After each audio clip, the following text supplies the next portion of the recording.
បង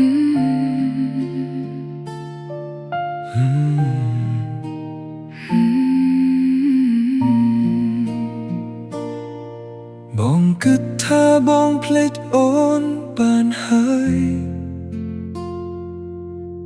តែចិត្តនៅតែដើរត្រឡប់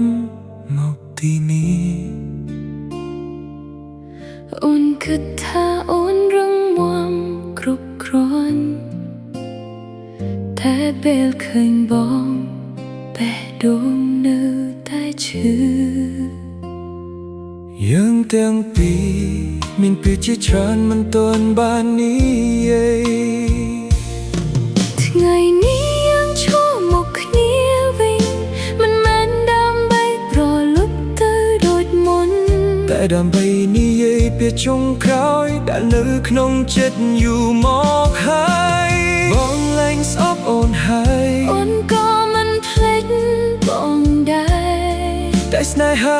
ដែលយើងមានវាគ្រប់គ្រាន់ត្រឹមអតីត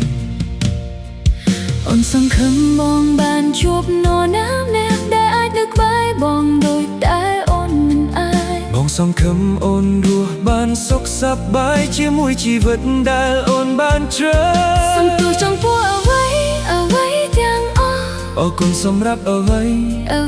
ដែលធ្លាប់មានប្រសិនបើមានថ្ងៃមួយយើងជួបគ្នាម្ដងទៀតសូមឲ្យយើងអាចញញឹមដោយគ្មានទឹកភ្នែកមិនមានពាក្យសន្យាដូចមុនទៀតមានតែការចងចាំដែលស្អាតគ្រប់គ្រាន់ថ្ងៃនេះយើងរៀនលះបង់គ្នាមិនមែនព្រោះមិនស្រឡាញ់តែព្រោះស្នេហាមិនគ្រប់គ្រាន់ដើម្បីឲ្យយើងនៅជាមួយគ្នាបងនឹងដើរទៅមុខអូននឹងរស់ជីវិតរបស់អូនដោយយកអនុស្សាវរីយ៍នេះទុកជាផ្នែកមួយនៃបេះដូងប្រសិនបើមានថ្ងៃមួយយើងជួបគ្នាម្ដងទៀតសូមឲ្យយើងអាចញញឹមដោយគ្មានទឹកភ្នែកមិនមានពាក្យសន្យាដូចមុនទៀតមានតែការចងចាំដែលអស់គ្រប់គ្រាន់សូមទោសអរគុណ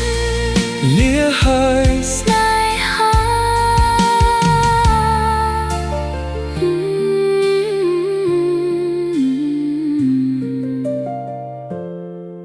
អូនសង្ឃឹមបងបានជួបនរណាម្នាក់តែអាចនៅក្បែរបងដូចដែលអូនមិនអាចបងសង្ឃឹមអូនរស់បានសុខសប្បាយជាមួយជីវិតដែលអូនបានជ្រើសសំទោសចំពោះអ្វី